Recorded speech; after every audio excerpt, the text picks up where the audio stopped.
Pater Podcast. Pater Podcast. Charlas, ideas y relatos de la paternidad. Pater Podcast. Con Carla íbamos al obstetra en una institución privada. Esperábamos 3 horas y nos atendían en 15 minutos.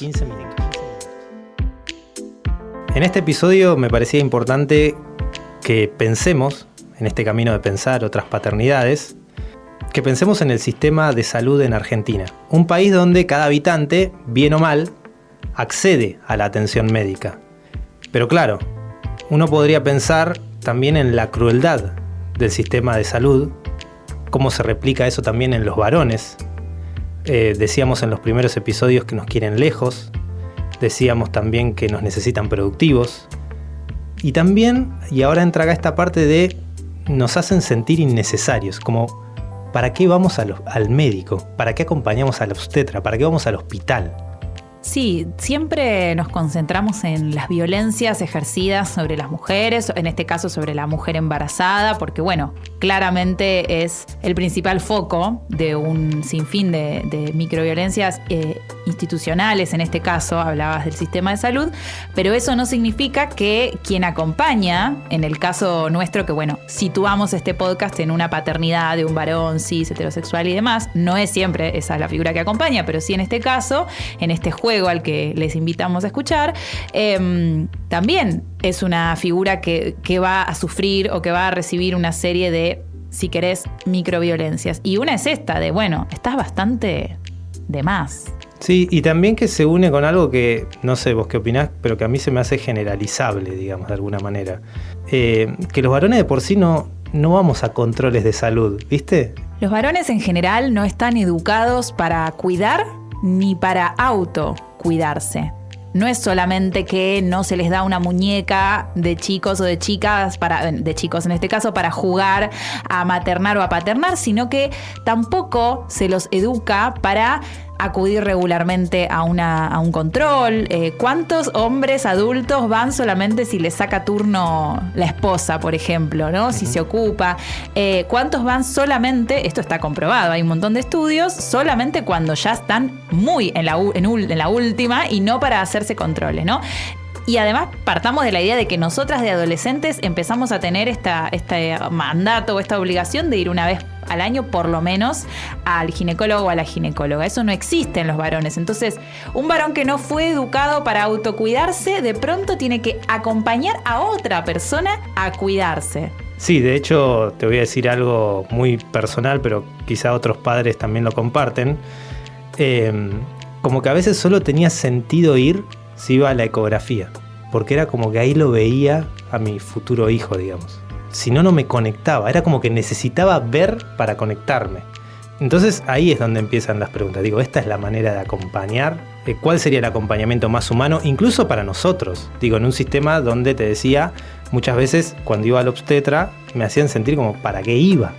Y toda esta, entre comillas, permitime decirlo porque me sale así, esta pérdida de tiempo, 3 horas para que me atiendan en 15 minutos. 3 horas de espera, 15 minutos de atención. Entonces se abren muchas puertas. El rol de los profesionales, lo que conocemos sobre la gestación nosotros los varones, que ya diríamos es muy poco. Los miedos que hay en el camino del embarazo, a perderlo, el miedo que hay en torno al parto vaginal, el miedo a la cesárea, y también que venimos de una década del 90, muchos de nosotros, con mucha publicidad de la cesárea. La incertidumbre que engloba también al parto domiciliario, que cada vez se habla más, y que implica estar fuera del hospital. Y estar fuera del hospital al mismo tiempo implica inseguridades también. Para este episodio pensé que vayamos a ver a Carlos Burgo. Uh-huh. Es obstetra, ginecólogo, es parte del equipo Nuestras Parteras y miembro de la Red Latinoamericana y del Caribe por la humanización del parto y del nacimiento. Vamos. Me gustaría arrancar por la situación de los varones llegando al consultorio, ¿no? A acompañar a esta persona gestante. Y creo que no sabemos nada. Quiero decir que estamos en bolas sobre el tema de los meses, los síntomas, los dolores, la cuestión de la reproducción. ¿No te parece que es un poco así? ¿Que no sabemos nada? Tanto la salud como la educación son temas claves en una organización social para los seres humanos. Y son tal vez los sectores que más plagados de prejuicios y de intereses de otra naturaleza que tendría que ver con mejorar básicamente la calidad de vida. Entonces la situación de la reproducción, que además es un tema que conlleva muchas aristas, que para el conjunto, para el universo humano, que está tan constreñido a pensar de un modo prejuicioso y muy ignorante, muchas veces, que tiene que ver y está atado a los sistemas de creencia que tenemos las distintas comunidades humanas.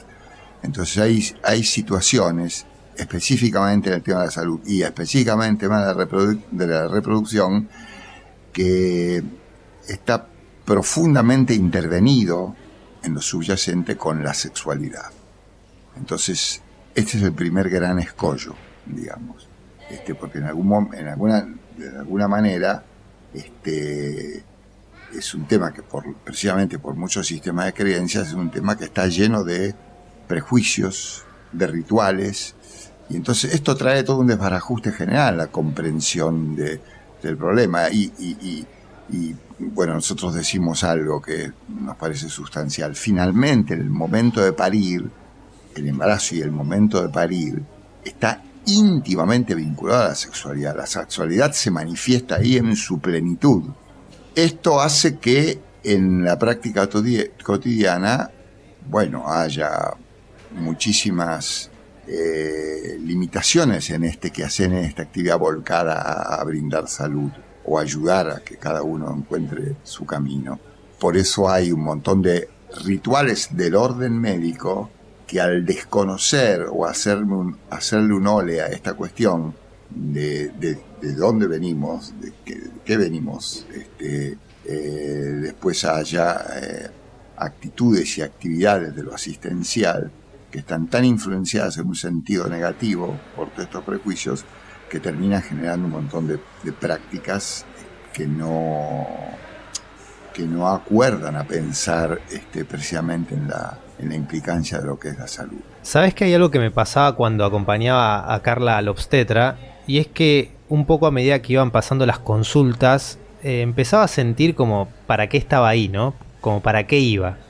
Pero por otro lado, si nos daban para hacernos una ecografía, me ponía nervioso y contento al mismo tiempo, porque sabía que lo iba a ver, que iba a conectar con mi hijo de alguna manera, simplemente porque lo veía en una pantalla. ¿No hay ahí un desempeño profesional a revisar? Digo, al trato también con las personas que están acompañando en el embarazo. Tomaste dos elementos sustanciales en esto, constitutivos de todo lo que es en general la práctica en la obstetricia. Uno, la cuestión vincular, fue la primera referencia. Digamos, todos tus sentimientos encontrados y de alguna manera negados en relación con lo afectivo en el vínculo, con el saber, con la presencia, con el reconocerte en vos a alguien que es el padre, el gestor de alguna manera. Eso es muy doloroso en la medicina en general que suceda. La medicina tiene dos profundas crisis en este momento. Uno es la crisis en la constitución de los vínculos en la asistencia, donde los médicos han sido formados y formateados durante prácticamente 10 años en una negación de lo que y la implicancia que tiene el mundo afectivo. Entonces el recorte que se produce en la asistencia es un recorte brutal, porque la queja cotidiana y permanente de las parejas que nosotros recibimos es: ambos llegan a la consulta, esperan 3 horas y son atendidos en 5 minutos, y con una pantalla en médica donde se anotan datos, una pantalla. Eso es el prototipo de la consulta médica, ¿no? Y entonces uno dice, pero trabajadores, ¿de qué salud hablamos cuando este es el formato? Aquí es insoslayable pensar en algo que es inherente a la naturaleza humana, que es cómo se estructuran lo que son las relaciones de poder. Estamos profundamente atravesados por eso, todos, no estamos ajenos. Y en la medicina, cuando yo hablaba de la educación y el tema de la salud, son dos aparatos que dan lugar a que este acontecimiento, de que es la relación de poder entre sujetos, se hiperalimente y nos termina de formatear, porque vos finalmente terminás diciendo, bueno, yo al final no tengo nada que decir acá, porque si la onda viene así, no tengo espacio, nada, como vos decías, ¿qué hago yo acá? ¿No? Bueno, esto es gravísimo, pero esto es en la medicina actual. Hace 60 años no era así. Es decir, médicos donde lo sagrado era sentarse y hablar y escuchar antes que hablar. Ahora están invertidos los términos. Ahora los que hablan son los médicos para hacer una indicación. En realidad esto hay un tiempo donde empezó a ocurrir. Vino de la mano del segundo aspecto que planteas, que es la técnica. La técnica, así como ha sido magnífica para solucionar e interpretar y entender un montón de vicisitudes que tienen que ver con la salud y con la enfermedad, simultáneamente se han transformado de manera simultánea un enorme perjuicio para aquello que es esto que vos decís, que tiene que ver con lo vincular, que atiende otras cosas. Entonces, hoy hay una hipermedicalización. Hoy hay obstetras que ni siquiera la tocan a la mujer embarazada. Se sienta y se va durante los 9 meses. Y se van con una indicación para hacer una ecografía todos los meses. Exceso de... Hoy hay, por ejemplo, ciertas demandas de estudios de laboratorio, por ejemplo, que formaban parte de herramientas para que cuando uno, a partir de la clínica, o sea, de esto que tiene que ver con lo vincular, recoger la mayor cantidad de información posible que el propio decir de cada mujer o varón lo van a poner. Hoy día todo eso está totalmente dirigido. Y entonces hoy el aparato o un estudio de laboratorio evita esto, con la idea de que, bueno, esto es una buena medicina y la gente por ahí lo agradece. Y aquí hay división de aguas también, porque hay padres que, bueno, los padres, el lugar del varón muchas veces es como esto de la paternidad, es algo que se constituyó en un momento, pero no se explicita hasta que no tenés el niño ahí en brazos. Bueno, son muy dependientes de que creer que su compromiso está en que le muestren a su bebé en una pantalla. Claro, me acuerdo de esperar mucho las ecografías, ¿ves? Y por ejemplo, no sé, la del tercer mes y el tema de esperar a esa ecografía para poder contarlo a la familia y todo ese mundo, ¿no?, que se va creando. ¿Qué sucede ahí con esto? Que hay una transformación de aquello que es importante y se transforma como un accesorio fundamental. Y después aparecen un montón de prejuicios y que alimentan imaginarios, que son imaginarios que tienen algún punto de contacto con cierta certeza, pero no pueden constituir el absoluto. Voy al ejemplo práctico, que es el que traes vos. Primer trimestre. En el primer trimestre, el embarazo, nosotros, de una manera que está bastante vinculada a los hechos que van sucediendo en lo biológico y en lo emocional, lo dividimos en trimestres, 3 trimestres. Porque cada trimestre tiene cosas que son como sustanciales de cada uno, y que cuando pasás al segundo trimestre, esto se diluye y aparece un montón de cosas en ese segundo trimestre, que tienen que ver con el crecimiento. Podríamos hablar también de nuestro crecimiento como humanos, que las cosas de la infancia un día son otras cuando aparece la pubertad, y después son otras en la etapa joven, y otra etapa en la etapa climático para la mujer, hablando de la mujer. Bueno, el embarazo también podemos hacer esta especie divisoria de aguas, porque hay cuestiones que es importante tener una respuesta para esas cuestiones. Esto que sucede con el primer trimestre tiene este efecto práctico, porque efectivamente el primer trimestre, que es un trimestre de la constitución, desde dos celulitas que se unen, hasta que tenemos un ser que tiene todo lo que va a tener al momento del nacimiento, esa etapa se llama etapa embrionaria. En esa etapa embrionaria pueden existir, de hecho, muchas vicisitudes que terminan con la interrupción de ese embarazo. Y esto ocurre en un porcentaje muy alto, que por ahí la mayoría de las personas no lo sabe, pero casi si uno tomara el universo, somos 7.000 millones de habitantes, su etapa reproductiva, prácticamente se consigue hoy día que el 40 al 50% de las gestaciones que se producen en ese primer trimestre van a interrumpirse espontáneamente. Y son pocas las mujeres que se van a dar cuenta que se está interrumpiendo esa gestación. Con lo cual hace que esta cuestión se transforme como una especie de ley. Después uno puede decir, bueno, ¿está bueno o no está bueno? Tiene un aspecto que está bien, porque en general la interrupción es espontánea. Mientras más cerca estamos del momento de la fecundación, más probabilidad existe. Es más difícil que esta producción de embarazo espontáneo ocurra entre el segundo y el tercero. O sea, hasta que después del tercero entramos en otra edad, otro momento, y toda esta cuestión desaparece prácticamente. Con lo cual, hoy se ha construido esta cuestión social donde no digamos nada hasta el primer trimestre, porque hay ya un conocimiento de que la probabilidad de que haya una interrupción gestacional es alta. Y tiene un aspecto saludable, digamos, sobre todo cuando hay niños, ya en una familia semiconstituida, una cosa entre adultos, entonces salir a decir, bueno, va a venir un hermanito y de repente la probabilidad es un 50% de que se vaya. Pero bueno, hay algo interesante en lo que decís y que no lo sabía, y es que es muy común perder un embarazo. Es común perder un embarazo. Es muy común perder un embarazo. No hay mujer en su vida biológica que haya tenido actividad sexual que no haya tenido una pérdida gestacional a lo largo de toda su vida reproductiva. Puede pasar a los 20, a los 22, a los 25, a los 30, y muchas veces de forma desapercibida. Y otras veces con un atraso precoz que, bueno, hoy día, como esto se soslaya, porque te haces una tesis y a los 2 días, un día de atraso, tener la posibilidad de un diagnóstico positivo, entonces, pero bueno, nosotros recibimos muchas mamás con 30, 40 días y de repente empiezan con un sangrado y lo pierden un embarazo de 7 semanas, 8 semanas.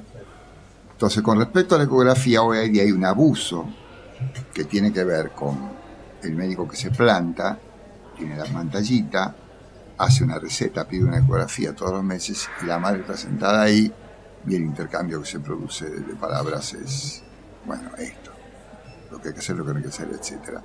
Y hay algunos padres que se cuestionan, como vos, pero era necesario esto. Y la inmensa mayoría que necesitan, porque fue una necesidad creada en un sistema capitalista de poder, porque todo eso alguien lo paga. Y los sistemas de medicina prepaga cada vez son más costosos porque cada vez tienen que hacer más recursos técnicos, de los cuales, si nosotros actuáramos juiciosamente y con la evidencia concreta de lo que es necesario, la mitad por lo menos de esas cosas sobran. Imagínate la disminución del gasto en salud que sería para todo el sistema. Me hiciste pensar en la famosa ecografía 4D. Absolutamente, absolutamente. Nosotros tenemos todo un módulo de actividad asistencial muy particular, le damos mucha bola a esta cuestión de lo afectivo, lo vincular. Tenemos organizado rondas de embarazadas, rondas con los padres, de la mitad para adelante toda la semana. Para nosotros es muy importante oírlos, aún fuera de la consulta, porque yo en una consulta estoy entre 2 y 3 horas. Pero después generar espacios donde haya intercambio y los padres puedan intercambiar entre sí, para que empiecen a sentir que, bueno, porque muchas veces uno siente que lo que le pasa a uno nada más, y al otro no te va, y bueno, hay cosas que son universales. Yo he llegado a tener padres que de repente en la consulta vuelven totalmente fascinados y dicen que el bebé que vieron ahí de 7 meses de embarazo es igualito a ellos. Y la ecografía es un método limitadísimo, porque no es una fotografía. Son las 2 de la tarde de un lunes y sos un privilegiado. Pudiste arreglar tus horarios en la oficina para salir temprano y acompañar a tu novia a la primera ecografía. Llegaron 20 minutos antes del turno y sentís los nervios anudando cada músculo de tu cuerpo. ¿Y si el test de embarazo falló y no hay nada? Pensás mientras revolvés el café estancado de una máquina que se quedó con tu vuelto porque solo aceptaba billetes de 50 y de 100. No disimules tus miedos. Probablemente ella tenga los mismos, aunque le parezcan esquivos. Mírala fijo mientras revisa los mensajes en el celular. La vas a ver hermosa, como si algunas semanas de gestación ya le hubieran hecho efecto para que la piel le brille como una gota al sol en esas tardes de cielo indeciso y el pelo quede levitando en cada movimiento. Te reís y está bien que lo hagas. Escuchá cómo te pregunta de manera cómplice. ¿De qué te reís? Decile, de nada. Puede que revolee los ojos para arriba y te devuelva algún insulto tierno, de esos inofensivos que decía su abuela. Entonces te vas a acordar de tu abuela y todas las veces que contó cómo paría hijos en el campo con la única enfermera que había 10 kilómetros a la redonda. Acordate de tu mamá y la anécdota de cómo naciste un 25 de mayo, de cómo te tuvo sin epidural porque era feriado y el anestesista no había llegado. Naciste con dolor y a veces pensás que esa es la razón por la que cada vez que estás mal sentís el cuerpo afiebrado como una llaga, reacio al tacto humano. Llaman su apellido. Vas a entrar y presentarte. Probablemente el obstetra deslice algún chiste en tu contra. Bancátela.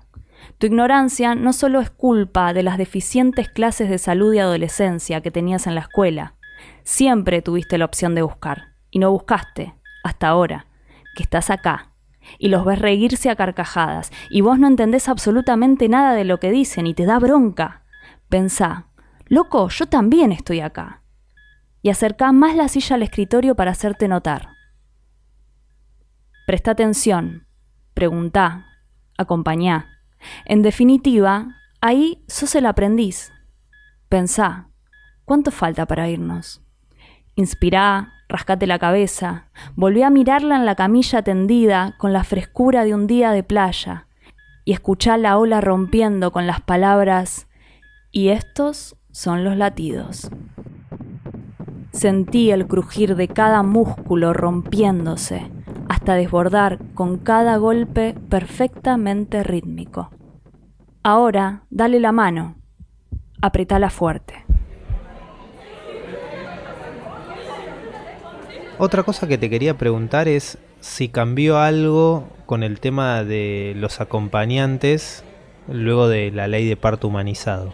Muy a contratiempo y a malestar subliminal de la gente que interviene y que se mueve en las salas de parto, en los hospitales sanatorios privados, esto se cumple, no pueden evitarlo ya a esta altura del partido, aunque muchos te das cuenta por las actitudes, por los comportamientos, por los gestos, esto que vos decías, que de repente el papá está pintado y puede ser alguien que les complique moverse, les complique todo lo que tienen protocolizado que como debe ser.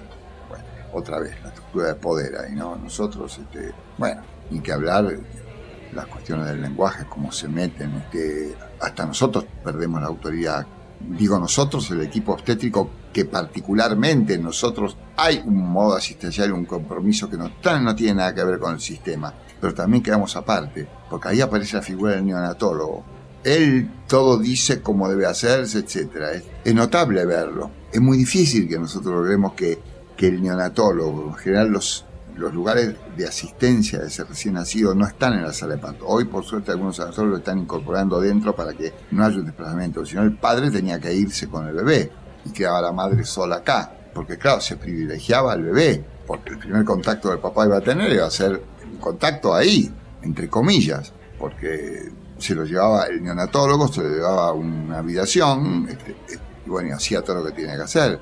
Eso hoy día tendría que estar en manos del padre y o de la pareja en el momento del parto, un parto de bajo riesgo, que debiera ser el 85% de la culminación de todo embarazo, cosas que estamos lejos en la práctica real de que eso suceda. Nosotros tenemos que seguir estando pintados, entre comillas, quiero decir, mirando y nuestra mirada tiene que tener el suficiente saber como saber cuándo tenemos que ponerle una palabra o hacer algo. ¿Y qué pasa en el sistema público? Digo, pienso que hay más chances de que haya un parto humanizado, ¿no? Por esto de que no se trabaja por paciente, sino que se trabaja por hora. Acá hay un parteaguas que tiene que ver la medicina privada con la medicina pública, porque el diseño de los hospitales es un diseño de otro siglo. Entonces, hoy acompañar a una mujer en el parto en el hospital público es complicado, porque muchísimos hospitales tienen su sala de partos que es un único ambiente grande separado con cortinitas y están las camillas de parto, y entonces es muy difícil, digamos, hacer participar a terceros, porque una cosa fundamental y sagrada es que el parto también tiene, volviendo al tema de la sexualidad, que es la violación de la intimidad, que cada mujer decida si quiere estar sola, con su pareja, obviamente, o quiere estar con dos personas, o quiere que esté una amiga íntima. Digamos, cuando digo una violación de intimidad, porque el parto es una instancia muy, muy salvaje, que hay que poder respetarla. Y hay necesidades que la mujer tiene, que están de alguna manera muy proscriptas, porque puede entrar el papá, pero la mamá permanece inmóvil. Si nosotros levantamos y decimos a la mujer, que es lo que hacemos, que tiene todo el espacio disponible para hacer lo que quiera ponerse en cuatro patas, quiere parir en cuclillas, elija ella la posición en forma espontánea, sin ninguna directriz previa, de cómo se siente para manejarse con su cuerpo en esa instancia del periodo expulsivo o del trabajo del parto. Entonces, eso es prácticamente en institución pública imposible. Y en institución privada es imposible porque aparecen otras cuestiones que tienen que ver no ya con que la sala de parto es individual, pero hay protocolos institucionales. Nosotros hemos tenido severos problemas y hasta hemos sido echados de instituciones porque a veces por accidente hemos tenido que pedir, por ejemplo, en las instituciones privadas, por cuestiones legales, no sé por qué cuestiones, los médicos de guardia obstetricia están obligados a estar en la sala de parto. Un extraño para la pareja es el médico de guardia de la institución. Hay circulación de exceso de personas, por lo menos 2 enfermeras que entran y salen, una mucama. Bueno, terminan circulando en una sala de partos 4 o 5 personas extras, aparte de nosotros, yo el obstetra y la partera. De hecho, yo mismo muchas veces no estoy en la sala de partos, es la partera la que está acompañando y que está asistiendo a ese trabajo de parto.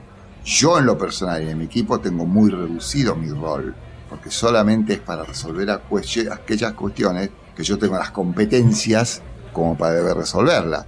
Es decir, si de repente aparece una complicación y que ha sido un forceps, soy yo el que lo tengo que hacer. Pero por lo que venís relatando, deduzco que los sectores sociales sin recursos, que van a la salud pública, no pueden acceder al parto domiciliario seguro, entonces. Es cierto que lo que vos planteás es sí una base importante del problema, porque para la mayoría de la población, y mucho más lo que está pasando en este momento en este país, por ahí no pueden recurrir a lo que les significa el pago de honorarios profesionales, porque nosotros no laburamos gratis.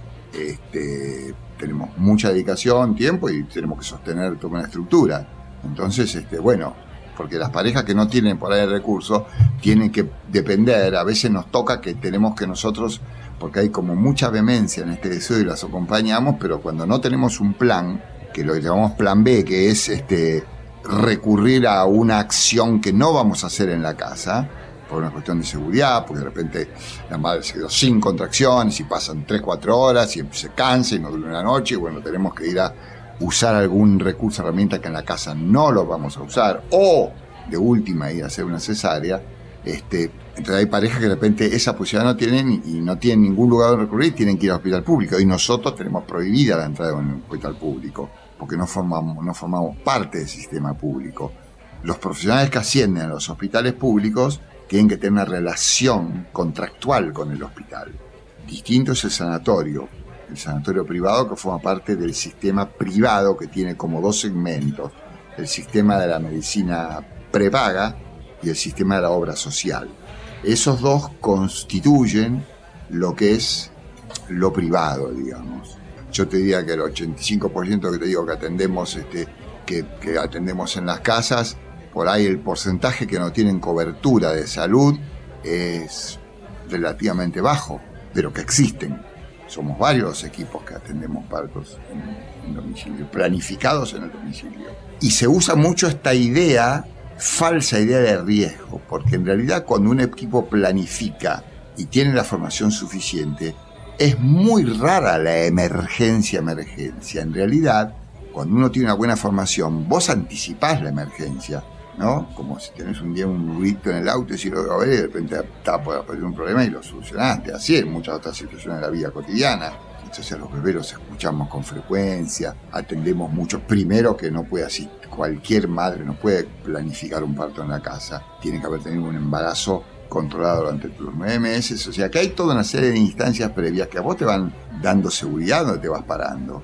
¿Y los papás cómo llegan a tus consultas? Digo, ¿los ves que ya vienen con esta idea del parto domiciliario? ¿Vienen con resistencias? Lo tienen en la cabeza. Nosotros no proponemos nunca nada. Jamás proponemos el parto en la casa. Las parejas ya vienen con esta idea, porque nos reconocen de mucho tiempo. Entonces, aquí es donde hay un parteaguas que tiene que ver con que la pareja, ambos, y esto es muy interesante, ambos lo han construido, saben, han hablado mucho, etc. Y después hay muchas parejas donde él o ella están muy asustados y por ahí no quisieran.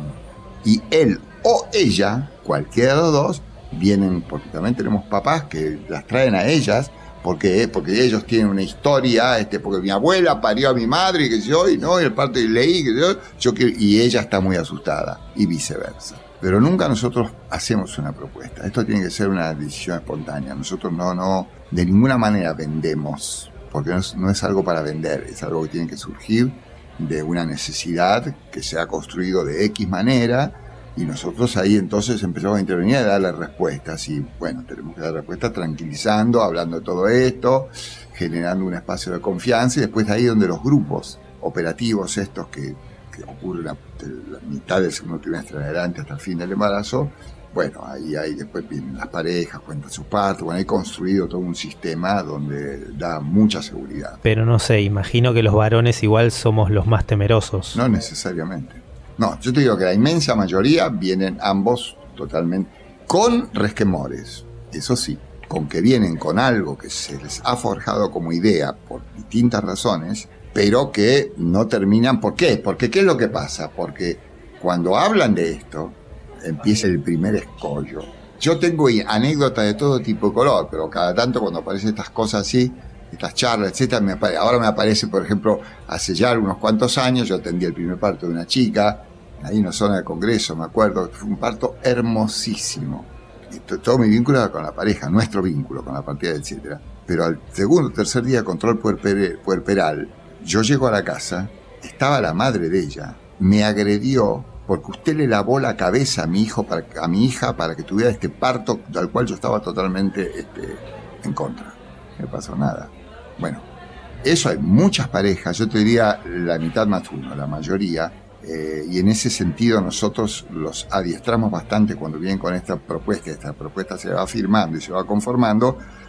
Una de las primeras cosas que le decimos es, bueno, no hablen de esto, y si van a hablar de esta decisión de ustedes, tienen que sostenerla con mucha convicción y saber que va a pasar esto, y entonces ustedes tienen que ver con qué recursos están, porque si no puede ser un infierno.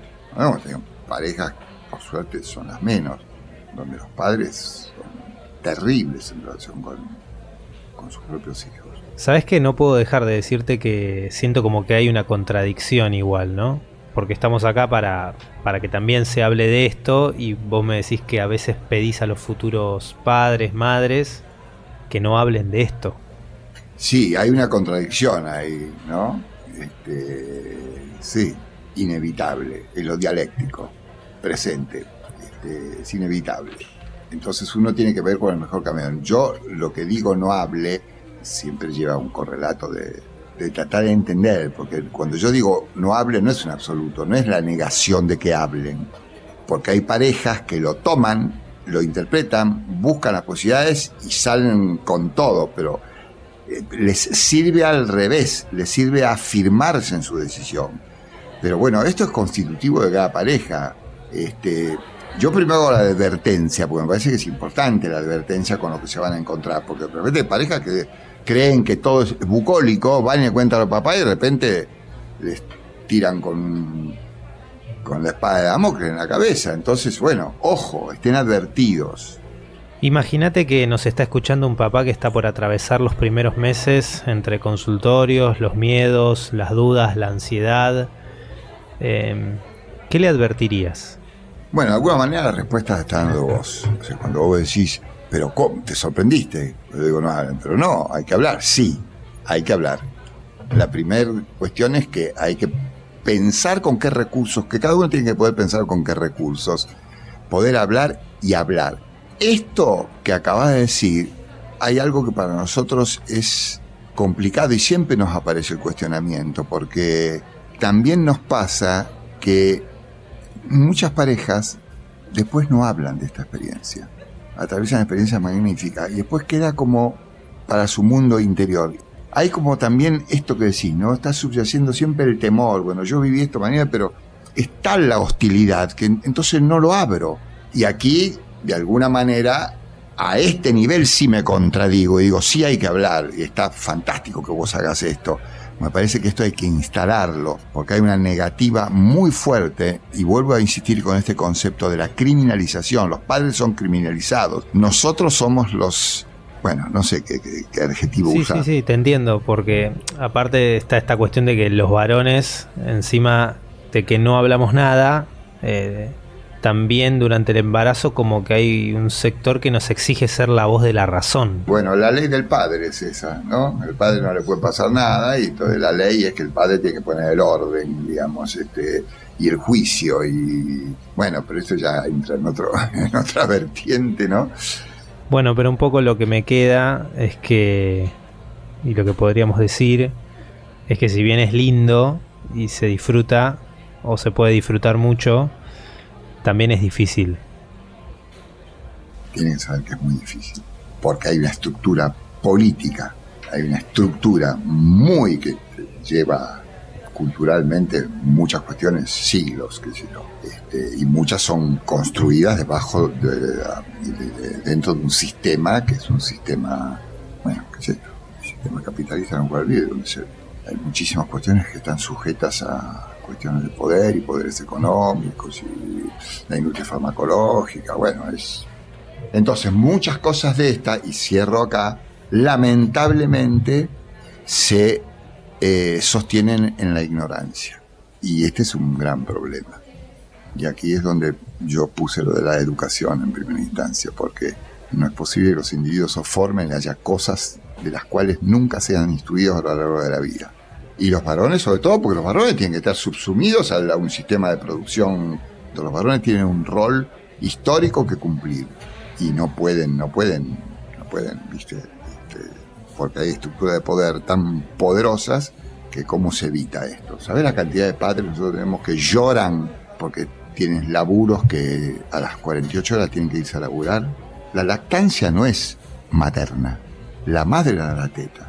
Pero el concepto de lactancia es compartido, porque el padre tiene que ser un sostén de eso, generar todo y estar ahí, no 2 días, un buen tiempo, para que esa lactancia no se le diga lactancia materna, sino que la lactancia es una situación que compromete a ambos padres.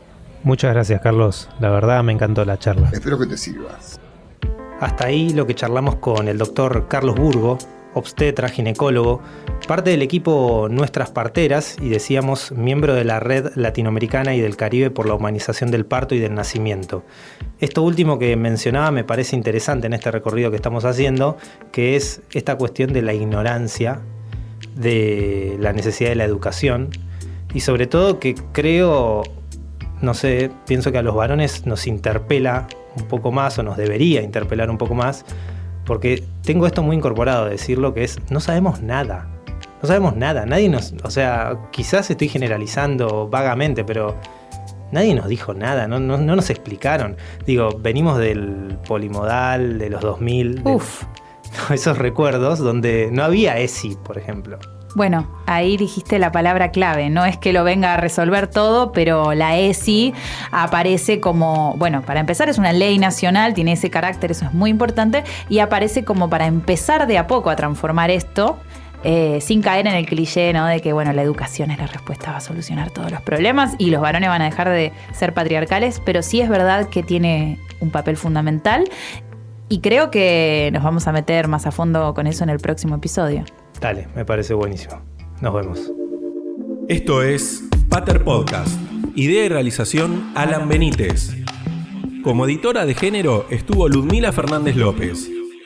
Los relatos fueron escritos y leídos por Marianela Ríos. Y yo, Pablo Ramón, grabé la presentación y los créditos. Gracias por escuchar.